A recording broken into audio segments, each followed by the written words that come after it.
यह कथा मूलतः शिव पुराण और श्रीमद्भागवत पुराण में उल्लेखित है। कथा के अनुसार प्रजापति दक्ष, जो भगवान ब्रह्मा के पुत्र थे, अत्यंत अहंकारी और स्वाभिमानी व्यक्ति थे। उन्होंने एक महायज्ञ का आयोजन किया, जिसमें समस्त देवताओं, ऋषियों और सिद्ध पुरुषों को निमंत्रण भेजा, लेकिन भगवान शिव को जानबूझकर आमंत्रित नहीं किया। भगवान शिव, जो दक्ष की पुत्री सती के पति थे, इस अपमान से अप्रभावित रहे। लेकिन सती को इस बात का बहुत दुख हुआ।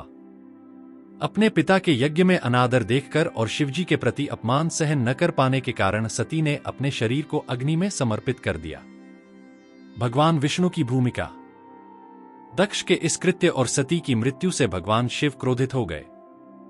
उन्होंने अपने गण वीरभद्र और भद्रकाली को यज्ञ स्थल पर भेजा। वीरभद्र ने यज्ञ को नष्ट कर दिया और दक्ष का सिर काट दिया। यज्ञ में उपस्थित अन्य देवता भयभीत होकर भगवान विष्णु की शरण में गए। भगवान विष्णु, जो त्रिदेवों में से एक हैं और सृष्टि के पालनकर्ता माने जाते हैं, स्थिति को संभालने के लिए वहां पहुंचे। उन्होंने वीरभद्र को शांत करने का प्रयास किया। हालांकि वीरभद्र ने भगवान विष्णु के खिलाफ युद्ध छेड़ दिया। युद्ध का वर्णन। वीरभद्र और भगवान विष्णु के बीच एक घोर युद्ध हुआ। भगवान विष्णु ने अपने सुदर्शन चक्र का प्रयोग किया, लेकिन वीरभद्र ने शिवजी की शक्ति से उसे निष्प्रभावी कर दिया। इस संघर्ष के दौरान भगवान शिव स्वयं वहां पहुंचे और भगवान विष्णु के प्रति क्रोधित हो गए। भगवान शिव ने विष्णु को समझाने का प्रयास किया कि उन्होंने अहंकार से प्रेरित होकर दक्ष का समर्थन किया है। शिव के इस आक्रोश को शांत करने के लिए विष्णु ने अपने कृत्य को स्वीकार किया और दक्ष यज्ञ को पुनर्जीवित करने का आग्रह किया। सिर काटे जाने की घटना। कुछ पौराणिक कथाओं में वर्णन मिलता है कि भगवान शिव के क्रोध को शांत करने के लिए भगवान विष्णु ने स्वयं अपने सिर को अर्पित करने का निर्णय लिया। शिव ने उनके इस बलिदान को स्वीकार किया और उन्हें क्षमा किया। इस प्रसंग को प्रतीकात्मक रूप से समझा जाता है। विष्णु के सिर काटे जाने की घटना यह दिखाती है कि त्रिदेवों में परस्पर संतुलन बनाए रखने और धर्म की रक्षा के लिए वे किसी भी हद तक जा सकते हैं। प्रतीकात्मक अर्थ। भगवान विष्णु का सिर काटा जाना कई गूढ़ अर्थों को प्रस्तुत करता है।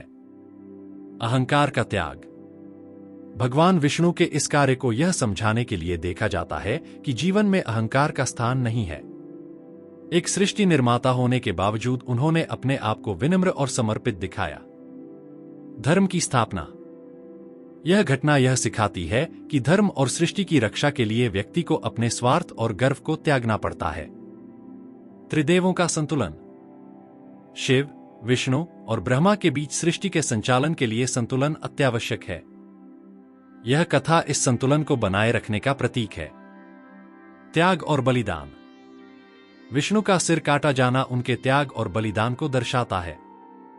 यह दर्शाता है कि बड़े उद्देश्यों की पूर्ति के लिए व्यक्ति को अपने अहम और स्वार्थ से ऊपर उठना चाहिए। कथा का संदेश। इस कथा का मूल उद्देश्य मानव जीवन में धर्म, त्याग और विनम्रता का महत्व स्थापित करना है। यह हमें सिखाती है कि चाहे हम कितने भी शक्तिशाली क्यों न हो, अपने कर्तव्यों और नैतिकताओं को निभाना अत्यंत आवश्यक है। भगवान विष्णु का सिर काटे जाने की घटना प्रतीकात्मक है और हमें यह प्रेरणा देती है कि सृष्टि के संतुलन और समाज के कल्याण के लिए त्याग और संयम अपरिहार्य है। पुराणों की कथाएं गूढ़ और गहन अर्थों से भरी होती हैं। विष्णु का सिर काटा जाना धर्म और आध्यात्मिकता का ऐसा संदेश देता है जो युगों युगों तक प्रेरणा प्रदान करता रहेगा।